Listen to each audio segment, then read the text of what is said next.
سہیل افریدی صاحب کی آج میٹنگ ہوئی ہے، اس میں یہ تو شہر میں یہ خبر تھی کہ اس میں آرمی چیف ہوں گے، لیکن آرمی چیف نہیں آئے اور چاروں وزرائے اعلیٰ تھے. تو ابھی وہاں پر کیا ہوا کیا نہیں ہوا وہ خبر تھوڑی دیر تک آ جائے گی. لیکن جب یہ پتہ چلا کہ جنرل عاصم منیر اس میں نہیں تھے تو پھر وہ جو ایک جرنلسٹوں کی بھی شدت تھی نا معلوم کرنے کی کہ خبر کیا ہے، اس میں تھوڑی کمی آئی ہے.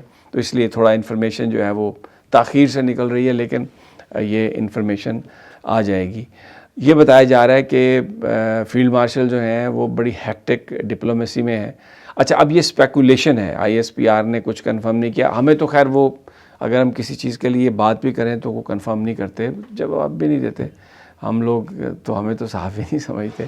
لیکن جو شہر میں خبر ہے کہ وہ کل جو تھے وہ یو اے ای میں تھے اور انہوں نے وہاں پر جو وہاں ان کے جو بادشاہ ہیں زید MBZ ان سے انہوں نے ملاقات کی ہے، بڑی امپورٹنٹ.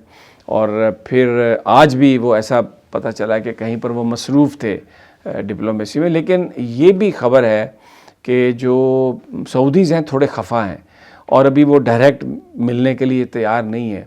اس کی وجہ بتائی جا رہی ہے کہ فائنینشیل ٹائمز میں خبر چھپی ہے کہ کچھ پاکستانیوں نے یہ کہا ہے کہ ہمیں یہ احساس ہو رہا ہے کہ ہمیں سعودی عرب سے ایگریمنٹ نہیں کرنا چاہیے تھا ڈیفنس کا، اور اب ہم اس کی وجہ سے پریشانی میں ہیں. آفیشلی پاکستان اس کو ڈینائی کرتا ہے.